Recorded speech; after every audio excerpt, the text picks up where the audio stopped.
Hello, my dear students. Good morning, my dear students, and welcome to my channel Biology यात्रा. हमारा second chapter complete हो गया था. आज हम थर्ड चैप्टर स्टार्ट करते हैं. थर्ड चैप्टर क्या है? Synthetic fibres and plastics. Okay, आज हम पढ़ते हैं फाइबर्स क्या होता है.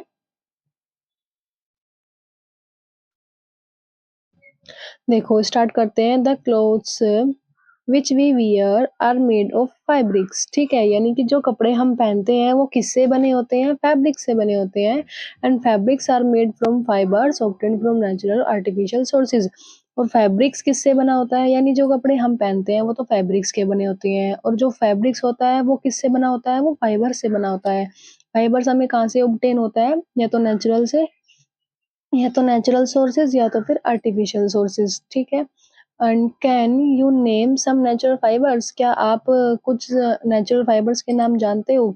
तो fibres are also used for making a large variety of household articles. यानी जो फाइबर्स होते हैं वो और किस किस के लिए यूज किए जाते हैं? यानी जो हम घर में कुछ कुछ सामान यूज करते हैं उनको बनाने के लिए भी हम फाइबर्स का यूज करते हैं. Make a list of some common articles made from fibres. यानी कुछ कुछ सामानों की लिस्ट बनाओ जो हम किससे बनाते हैं? फाइबर से बनाते हैं. Try to separate them into those made from natural fibres and those made from artificial fibres. और उनमें से फिर आपको उनको सेपरेट करना है. कुछ जो नेचुरल फाइबर्स के बने हैं और कुछ जो आर्टिफिशियल फाइबर के बने हैं. यानी कि दोनों जितने भी आप सामानों की लिस्ट बनाओगे उन सारे सामानों में आपको उनको डिफरेंशिएट करना है. नेचुरल फाइबर वाले एक साइड और आर्टिफिशियल वाले एक साइड. आपको एक टेबल बनानी है.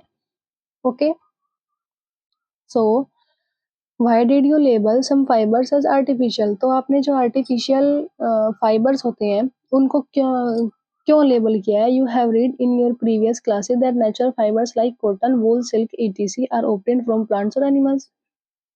आपने अपनी आपने अपनी पिछली क्लासेस में पढ़ा है कि जो नेचुरल फाइबर होता है जैसे कॉटन, वूल और सिल्क. ठीक है. कॉमन एग्जांपल है नेचुरल फाइबर्स के. कॉमन एग्जांपल क्या क्या है? Cotton, wool and silk.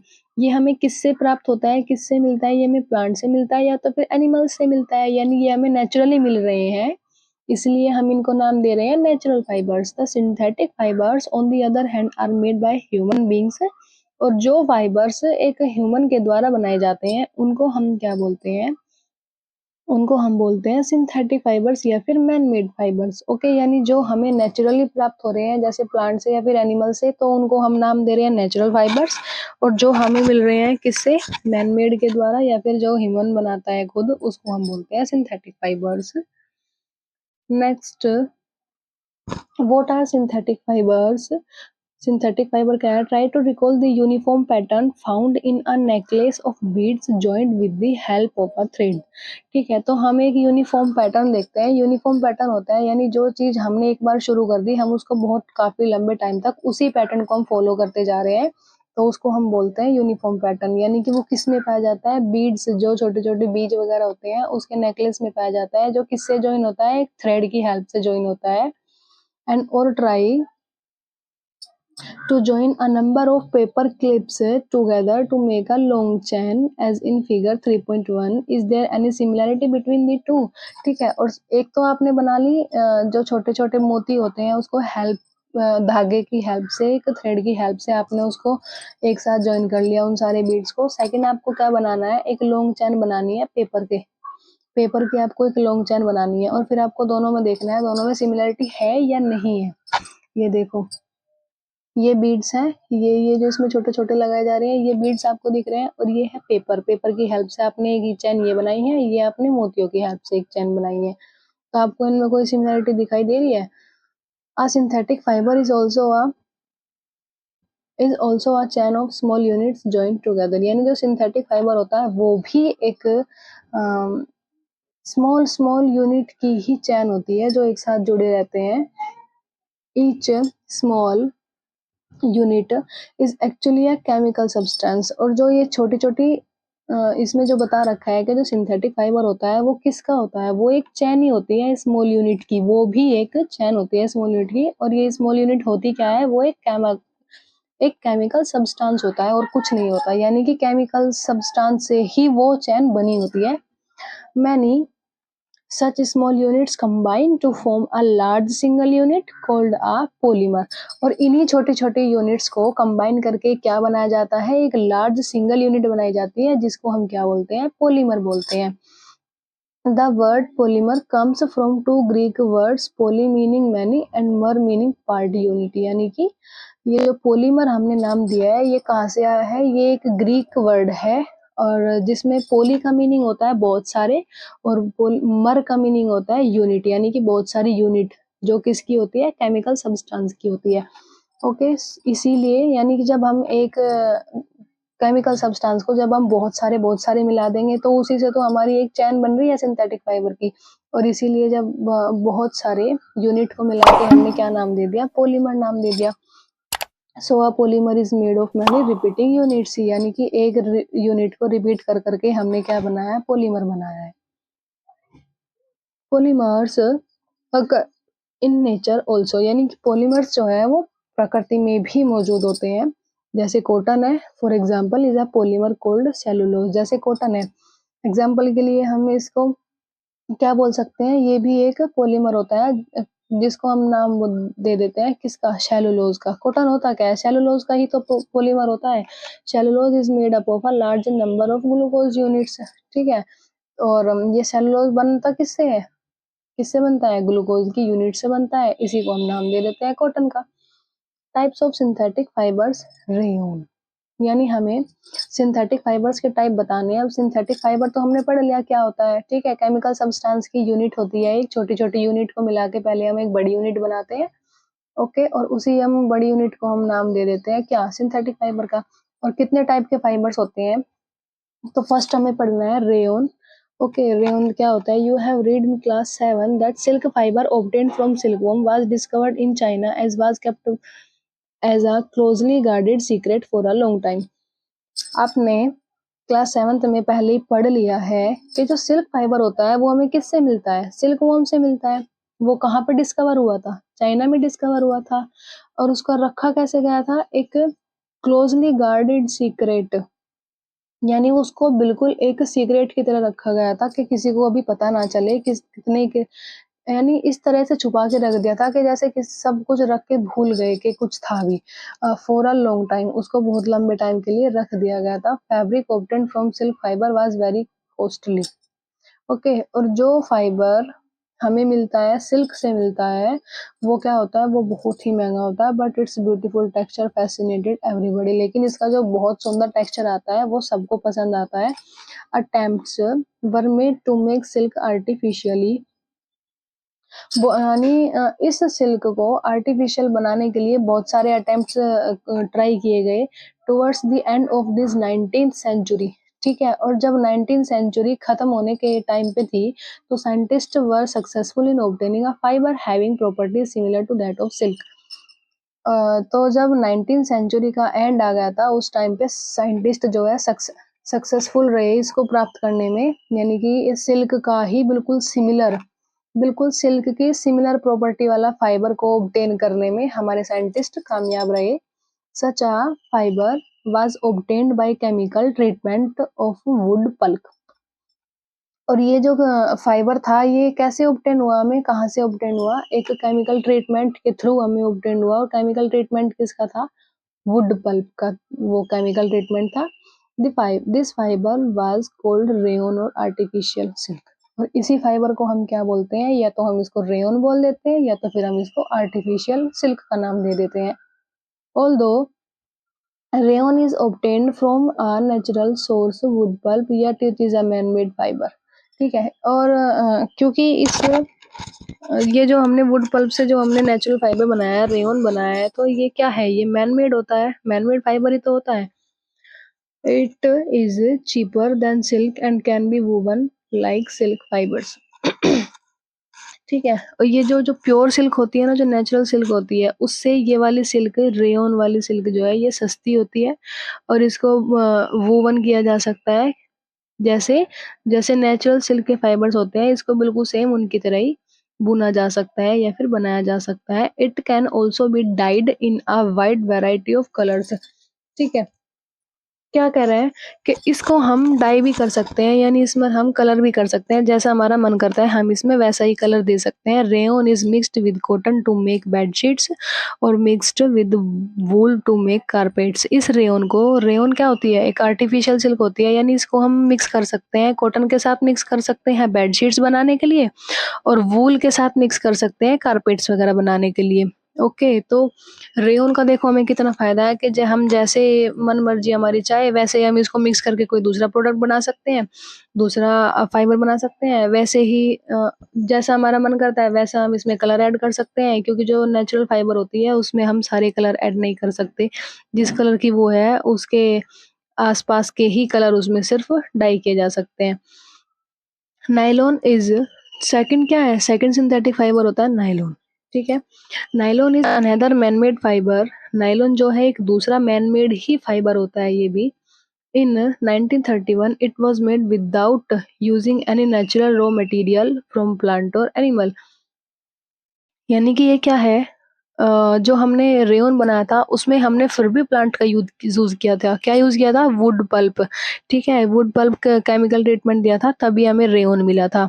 लेकिन बनाया किसने था, वो बनाया तो इंसान ने ही था, इसीलिए उसको मैन मेड फाइबर बोला गया है। ये इसमें कुछ भी यूज नहीं हुआ था, कोई भी नेचुरल रॉ मटेरियल यूज नहीं हुआ था, ना ही तो प्लांट्स का और ना ही एनिमल्स का। It was prepared from coal, water and air. ये किसके थ्रू बनाया गया है, जो हमारा कोयल होता है ना, कोयल के थ्रू, वाटर के और एयर के, ये तीन चीजों को मिक्स करके बनाया गया था। It was first fully synthetic fibre. ये सबसे पहला फाइबर ऐसा था जो बिल्कुल प्योर तरीके से सिंथेटिक फाइबर था। वो प्योर सिंथेटिक फाइबर क्यों नहीं है, क्योंकि उसमें फिर भी प्लांट्स का ही यूज हो रहा है, लेकिन इसमें प्लांट्स की कोई भी चीज यूज नहीं हो रही है, इसलिए ये फुल सिंथेटिक फाइबर है। Nylon fibre was strong, elastic and light. और जो नायलॉन फाइबर था वो क्या था, बहुत ही मजबूत होता है, इलास्टिक होता है और बहुत हल्का भी होता है। मजबूत होने के साथ साथ वो बहुत लाइट भी होता है।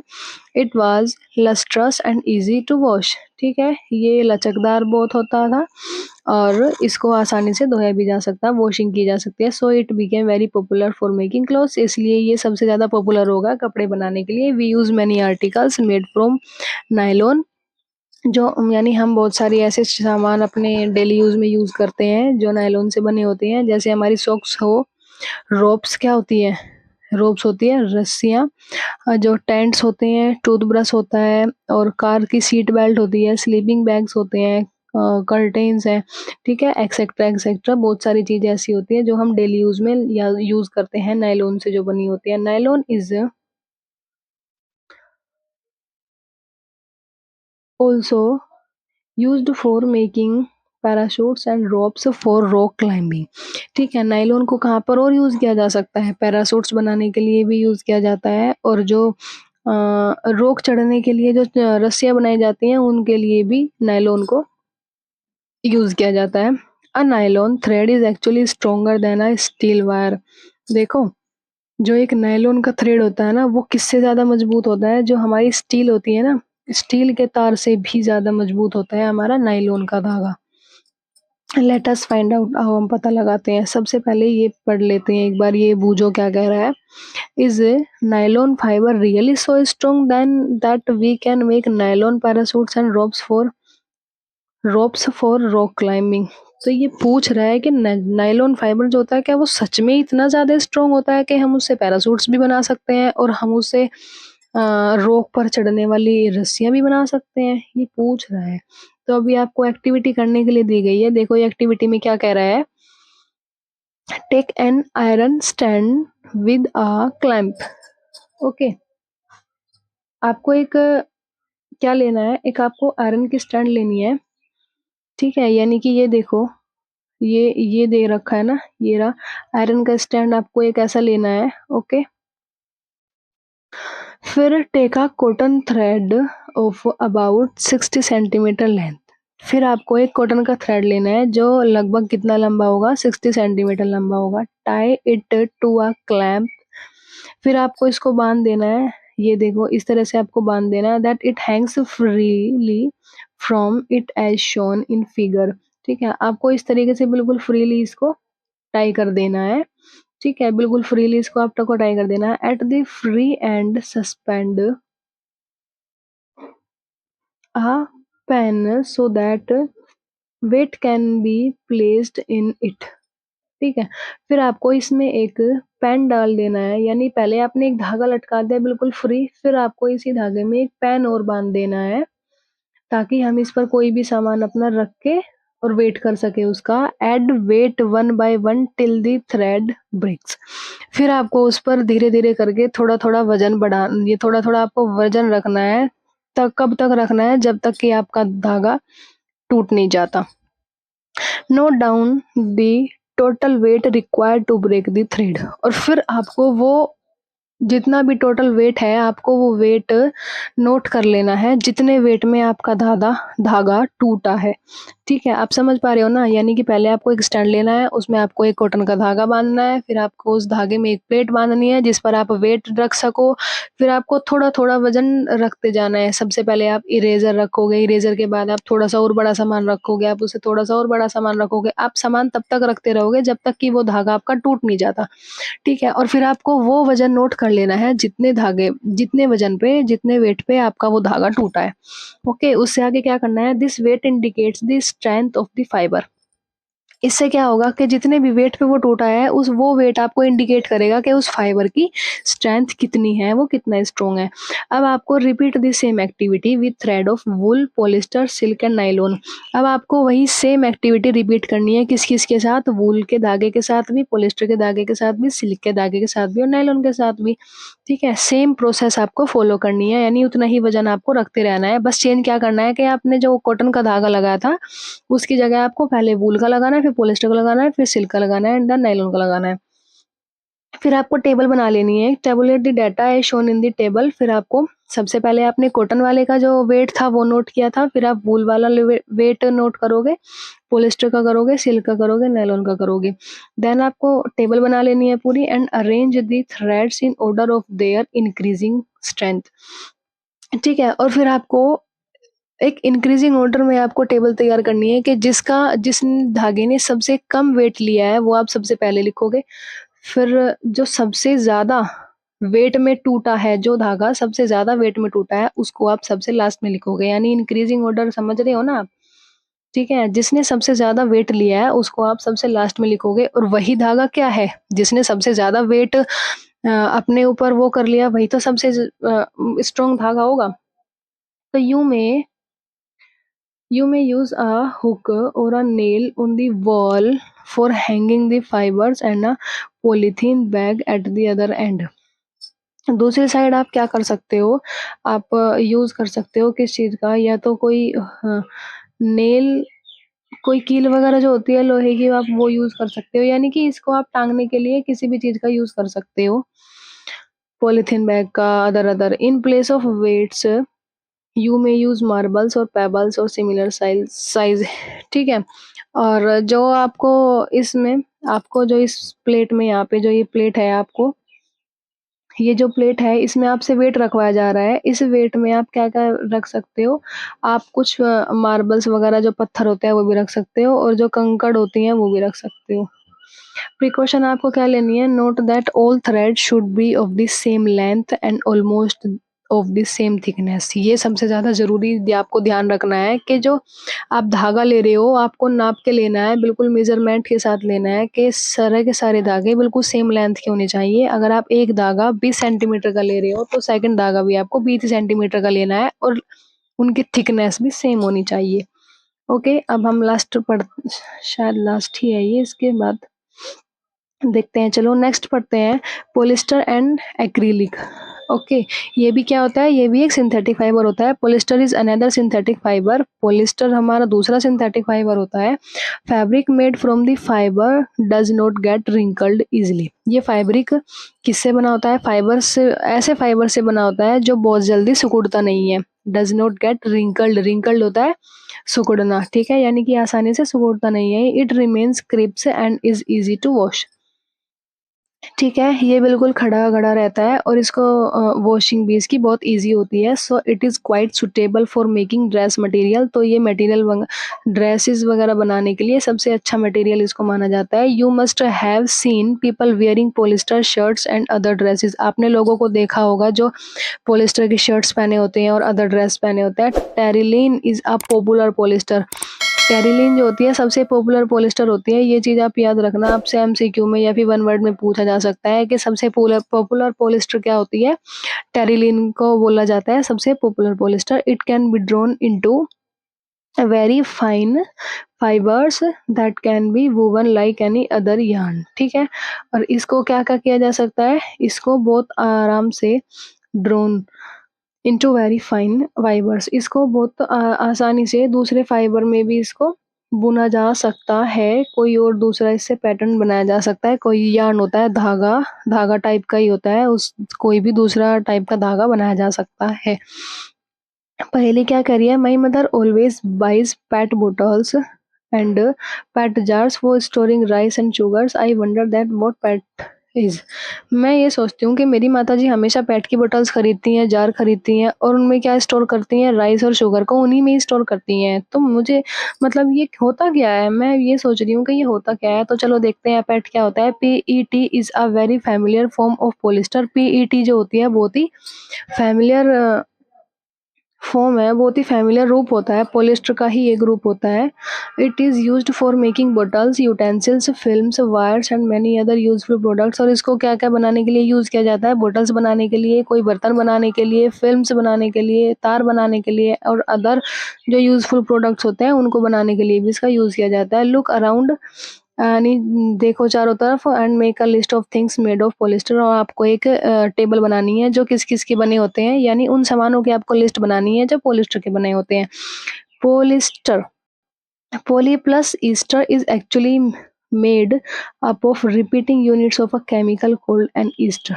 यानी कि एक केमिकल होता है जो क्या होता है? ईस्टर। और इस ईस्टर की जो हम रिपीटिंग यूनिट्स से जो एक चेन बनाते हैं उसी को हम क्या बोलते हैं? Polyester. Poly means many, ester means chemical.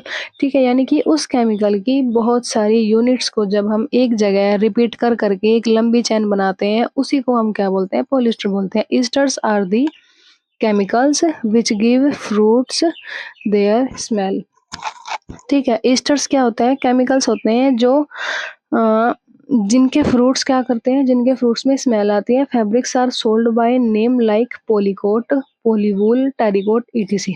और इसके फैब्रिक्स बेचे जाते हैं, किस-किस नाम से बेचे जाते हैं? किस-किस नाम से सोल्ड करते हैं उनको? पॉलीकोट के नाम से, पॉलीवूल के नाम से और टेरिकोट के नाम से। देखा है ना? आपने सुना है कभी टेरिकोट जिसको बोलते हैं? हमारी दादी परदादी जिसकी साड़ी पहनती हैं, टेरिकोट। ये वही है, पॉलिएस्टर की बनती है। As the name suggest these are made by mixing two types of fibres. जैसे कि नाम सजेस्ट कर रहा है हमें कि ये किस-किस को मिक्स करके बन रही हैं? 2 टाइप के फाइबर्स को मिक्स करके बन रही हैं। पॉलीकोट is a mixture of polyester and cotton. ठीक है? पॉलीकोट तो ये किस-किस को मिक्स करके बनाए जा रहे हैं? पॉलिएस्टर को और कॉटन को, यानी कि 2 फाइबर को मिक्स करके हम पॉलीकोट बना लिए। एंड पॉलीवूल मतलब पॉलिएस्टर एंड वूल को मिक्स करके बन रहा है। Okay? We we wear sweaters and use shawls और blankets in the winter। Winter के टाइम पे हम क्या-क्या यूज़ करते हैं? स्वेटर्स यूज़ करते हैं, शॉल्स यूज़ करते हैं और कंबल यूज़ करते हैं। Many of these are actually not made from natural wool, though they appear to resemble wool। इनमें से कुछ एक्चुअल ऐसे होते हैं जो रियल में वूल के नहीं बने होते, लेकिन हमें ऐसे दिखाई देते हैं, हमें ऐसे अपीयर होते हैं कि वो बिल्कुल वूल के जैसे ही हैं। रिजेंबल होता है जैसा होना, यानी कि जैसे वो बिल्कुल वूल के ही बने हैं। एक्चुअल में वो वूल के नहीं बने होते। These are prepared from another type of synthetic fibre called acrylic. जब ये वूल के नहीं बने होते तो किसके बने होते हैं? ये एक सिंथेटिक फाइबर के बने होते हैं जिसको बोलते हैं एक्रिलिक। ये वूलिंग फाइबर ही होता है। The wool obtained from natural source is quite expensive, whereas clothes made from acrylic are relatively cheap। क्या होता है कि जो वूल हमें नेचुरल सोर्सेज से प्राप्त होती है वो क्या होती है? बहुत एक्सपेंसिव होती है। ठीक है भाई, जो वूल हमें नेचुरली मिल रही है, नेचुरली मिलने वाली चीज़ तो ऑफ कोर्स महँगी होती है ना, तो वो बहुत एक्सपेंसिव होती है। व्हेयर एज़ इसीलिए क्या होता है कि clothes made from acrylic are relatively cheap. तो जब हमें नेचुरल वूल से बने हुए कपड़े तो बहुत ज़्यादा महँगे मिलते हैं, तो उसी के को सस्ता करने के लिए हमने एक्रिलिक को फ़ॉर्म किया है। तो एक्रिलिक से बने हुए कपड़े क्या होते हैं, वो उसके कंपैरिज़न में ये बहुत चीप होते हैं। They are available in a variety of colours, और इनमें डिफरेंट डिफरेंट कलर भी हमें मिल जाते हैं आराम से। Synthetic fibres are more durable and affordable which makes them more popular than natural fibres. तो सिंथेटिक फाइबर्स क्या होते हैं, बहुत ज़्यादा लंबे टाइम तक टिकने वाले भी होते हैं। ड्यूरेबल मतलब जो काफ़ी लंबे टाइम तक चल जाते हैं। अफोर्डेबल मतलब जिनको हम आसानी से खरीद सकते हैं, जो चीप होते हैं। और इसी वजह से ये क्या हो जाते हैं, ये ज़्यादा पॉपुलर हो जाते हैं। किससे? नेचुरल फाइबर से ज़्यादा पॉपुलर हो जाते हैं, क्योंकि जब ये सस्ते होते हैं तो हम ज़्यादा इन्हीं को ही तो खरीदते हैं, और जब हम ज़्यादा इनको खरीदेंगे, पहनेंगे, तो ये अपने आप ही पॉपुलर हो जाएँगे। You have already performed an activity of burning natural and synthetic fibers. Okay, तो आप पहले ही एक एक्टिविटी को परफॉर्म कर चुके हो। किसकी एक्टिविटी? कि आपने नेचुरल फाइबर को और सिंथेटिक फाइबर को बर्न किया है। एक्टिविटी 3.6 किसकी? क्लास 7 की। ओके, आप ये एक्टिविटी करके एक बार देख चुके हो। तो व्हाट डिड यू ऑब्जर्व? आपने इस एक्टिविटी में क्या ऑब्जर्व किया कि आपने नेचुरल फाइबर को और सिंथेटिक फाइबर को दोनों को एक साथ आपने बर्न किया। तो आपने इसमें क्या ऑब्जर्व किया कि when you burn synthetic fibres you find that their behaviour is different from the that of the natural fibres. ठीक है, आपने ये ऑब्जर्व किया कि जैसे नेचुरल फाइबर बर्न कर रहे हो, सिंथेटिक फाइबर बर्न कर रहे हो, तो दोनों में ही एक डिफरेंट टाइप का बिहेवियर शो होता है। तो you must have notice the synthetic fibres melt on heating. जब हम सिंथेटिक फाइबर को बर्न करते हैं, जलाते हैं, तो उसमें क्या होता है कि उसमें गरम करने पर वो मेल्ट होना शुरू हो जाता है। ओके, जैसे ही हम उसको आग देते हैं, जलाते हैं, तो वो तुरंत मेल्ट होना शुरू हो जाता है। This is actually a disadvantage of synthetic fibres, और यही एक डिसएडवांटेज होता है सिंथेटिक फाइबर्स का। If the clothes catch fire it can be disastrous. अगर हम सिंथेटिक फाइबर्स के कपड़े पहनते हैं, अगर ये हमारे कपड़े ज़रा सी भी आग को कैच कर लेते हैं, तो ये बहुत ज़्यादा घातक हो सकता है, हमारे लिए बहुत खतरनाक हो सकता है, डिज़ास्ट्रस हो सकता है। The fibre melts and sticks to the body of the person wearing it. ठीक है, जैसे ही ये ज़रा सी भी आग पकड़ लेगा, ये फैब्रिक तुरंत मेल्ट हो जाएगा और चिपक जाएगा हमारी बॉडी से, यानी उस पर्सन की बॉडी से चिपक जाएगा जो इसको पहन रहा होगा। We should therefore not wear synthetic clothes while working in the kitchen और इन द लेबोरेटरी। इसीलिए क्या होता है कि हमें सिंथेटिक फाइबर से जो बने कपड़े होते हैं वो नहीं पहनने चाहिए। किस टाइम पे? जब हम किचन में काम कर रहे हो और जब हम एक लेबोरेटरी में काम कर रहे हो, हमें उस टाइम पे सिंथेटिक फाइबर से बने कपड़े बिल्कुल भी नहीं पहनने चाहिए, क्योंकि वो कभी भी फायर को कैच कर सकते हैं। पहली क्या करिए? Oh, now I understand why my mother never wears polyester clothes while working in the kitchen. Oh, तो मुझे अब समझ में आया है कि मेरी माताजी पॉलिस्टर के कपड़े क्यों नहीं पहनती हैं जब वो किचन में काम कर रही होती हैं। All the synthetic fibers are prepared by a number of processes using raw materials of petroleum origin called petrochemicals। तो क्या कर रहे हैं कि जितने भी सिंथेटिक फाइबर्स प्रिपेयर होते हैं एक प्रोसेस के थ्रू जो प्रिपेयर होते हैं, किस-किस को यूज़ करके? रॉ मटेरियल्स को यूज़ करके। रॉ मटेरियल्स किसका होता है? पेट्रोलियम ओरिजिन का, तो उसको हम क्या बोलते हैं? पेट्रोकेमिकल्स बोलते हैं। ठीक है, यानी कि जितने भी सिंथेटिक फाइबर्स एक प्रोसेस को फॉलो करके जो प्रिपेयर किए जाते हैं, प्रोसेस किसकी? पेट्रोलियम ओरिजिन के मटेरियल्स की प्रोसेस को फॉलो करके जो फाइबर्स को प्रिपेयर किया जाता है, उसको हम क्या बोलते हैं? पेट्रोकेमिकल्स बोलते हैं। तो आज हम इसको यहीं तक रखते हैं। ठीक, ओके। एंड इससे next characteristics of synthetic fibres हम नेक्स्ट वीडियो में कंप्लीट करेंगे। सो अगर आपको मेरी वीडियो अच्छी लगे तो प्लीज़ लाइक ज़रूर कीजिएगा मेरी वीडियो को, एंड मेरे चैनल को सब्सक्राइब कीजिएगा, एंड अपने फ्रेंड्स को जिनको ज़रूरत है उनको शेयर कीजिएगा। So thank you so much for watching.